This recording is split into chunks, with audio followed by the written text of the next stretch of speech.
I've seen death before. To be having a conversation with somebody 1 minute on a tower and then watching them fall to their death the next is, man, it is insane. It was a fairly normal day. We had coffee that morning together. He rode to work with me. A lot of shit talking, a lot of laughing, listening to music. We pretty much just had plans to have a nice weekend and hang out and just relax until we had to come back to work Monday.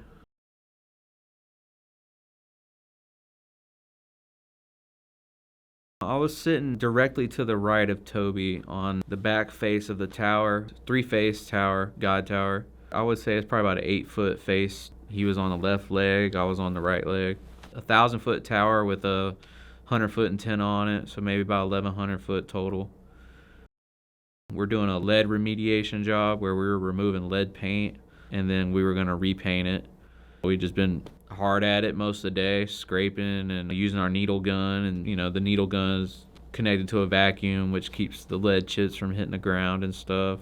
I watched him tie a rope to the elevator cable and wasn't really sure what he was doing with it. He tied a pipe hitch onto this elevator cable with a pretty thin rope. It had a bowline in the other side. He just got up out of his positioner and moved it from a hole on the angle above him into this rope. From where I was sitting, it looked like his safety was hooked up. I didn't really think nothing of it. But as I'm taking out my AirPods and I put them in my pouch, about that time he's putting his weight into that string, and before I could even get the words out of my mouth, I was literally going to say, like, what the fuck are you doing? The moment he sat back and crossed his arms, that rope snapped and he was on his way to the ground from 200 foot. You know what that sounds like. You throw an angle adapter off the tower and it hits the ground and it falling through the air. Like, that's all good and it's all fun and shit, but when you're watching somebody you care about, it sucks so bad because you can't do nothing.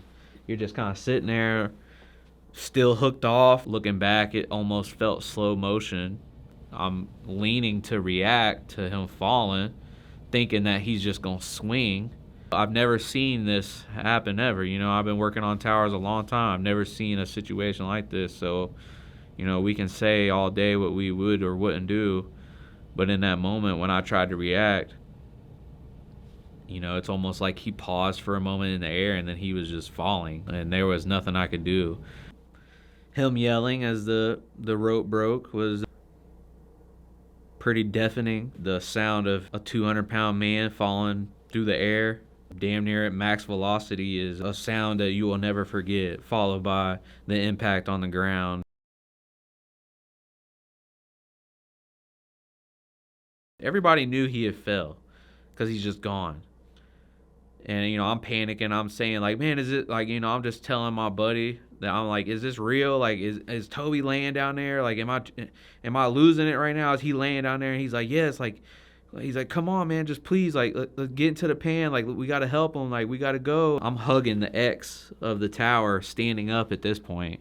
I've taken off my positioner. I'm still hooked off of my safety, but and, I don't even remember taking off my positioner. I don't remember much from that moment there. It's just like all of a sudden I had my arms wrapped around the X, hugging it really tight, and just feeling like safe, feeling like nothing's going to happen to me. Even though I knew nothing was going to happen to me, my mind is just going a mile a minute, and I'm in panic mode. I just watched somebody I care about fall and die.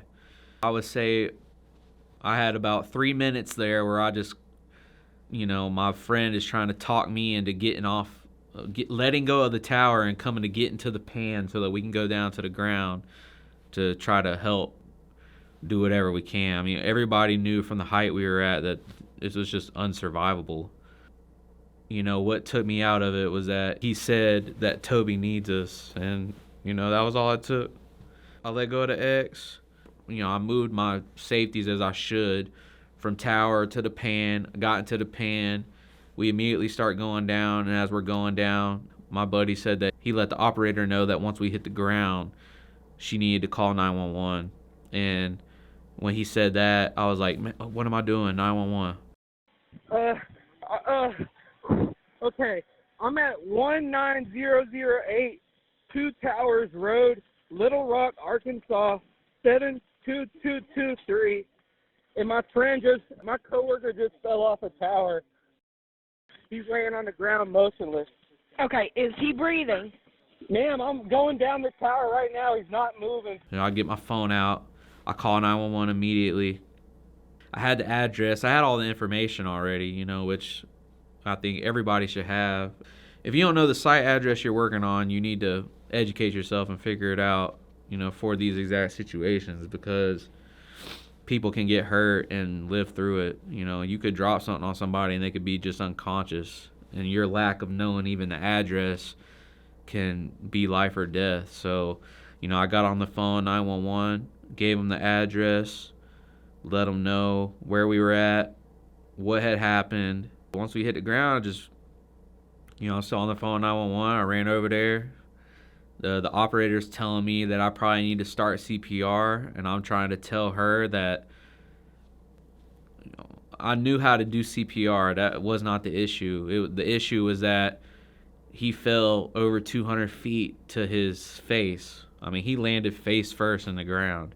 You could see a very gory scene, and you knew from the sound alone that you weren't surviving that. We're going back and forth, me and my coworker. I'm like, what do we do? Like I don't want to roll him over, but at the same time, I don't want him face down in the dirt either, because I felt bad. Eventually, I put my hand on his back, and what I felt was, it could have been a faint heartbeat. I thought I felt maybe something, and we made a decision to roll him over. And when we did, it was the worst decision that I think we made during the whole day, was to roll him over and look at him in his face. I know for a fact that when he hit that ground, that his soul left his body, and he was no longer Toby. He was just, his body. And we just kind of all stepped back, and I got on my knees. I prayed for him. Our coworkers prayed. That's all we could do. And we just sat on the phone with 911 until EMS got there, and they checked his pulse, and he was pronounced deceased. I think that the 911 operator was doing their job, and just, that's what they recommended, that we start CPR.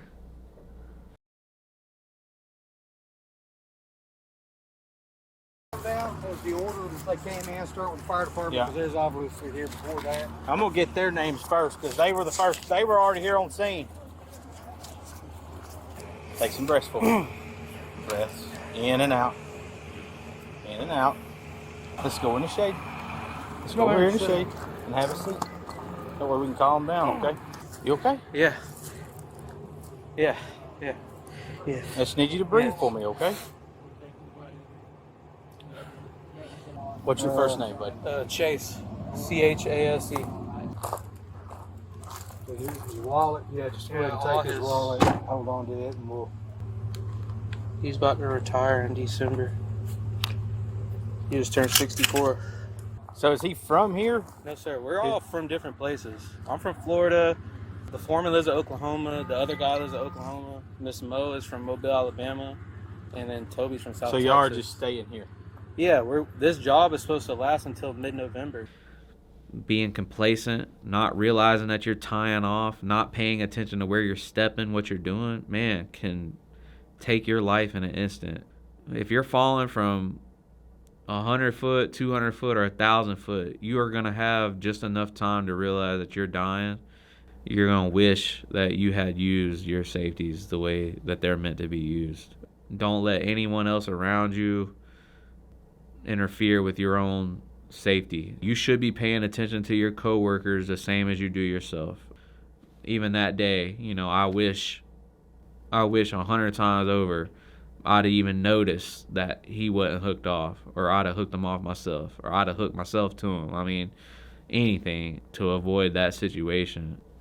He just had a moment where he didn't realize that he wasn't tied off no more. He was a vet in the industry. He had been doing this a long time, working on tall towers, done a lot of major jobs, big jobs, and, made it through without being injured or hurt or killed. until that one moment, and that's all it took was that one single split-second decision. And man, he's no longer, he's gone for good.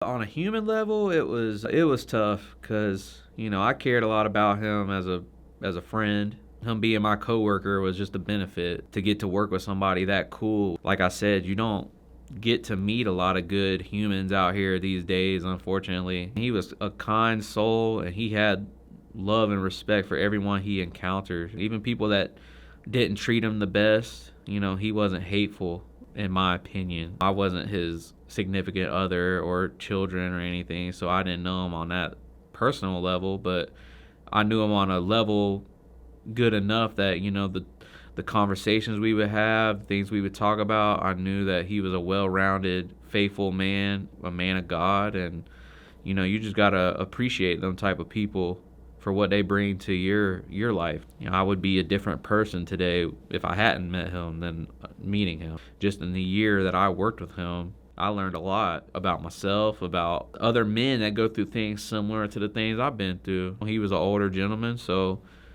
his life experiences, his wisdom was something to be appreciative of if you got to have the conversations with him.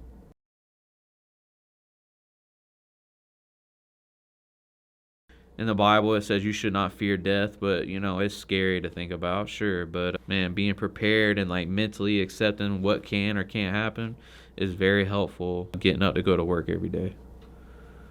In the clouds today. Ain't that right, Toby?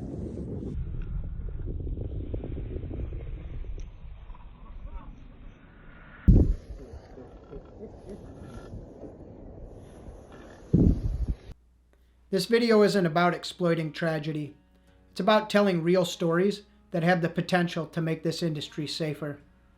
As someone who has climbed towers myself, I understand how quickly things can change up there. Stories like this stay with you. They make you slow down, they make you double check your gear, and sometimes they're the reason someone makes it home. It takes real courage for climbers to come forward and relive moments like this.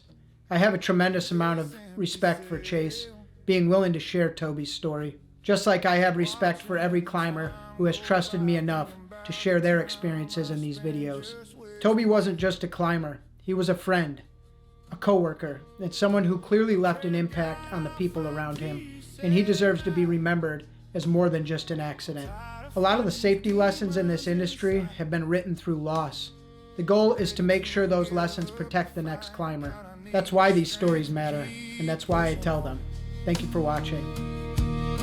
I can't bear the weight on my own. These chains feel heavy, I'm all alone. If you hear me, Lord, don't let me fall. I need your hand to carry it all. I think of all the years that slipped through my hands.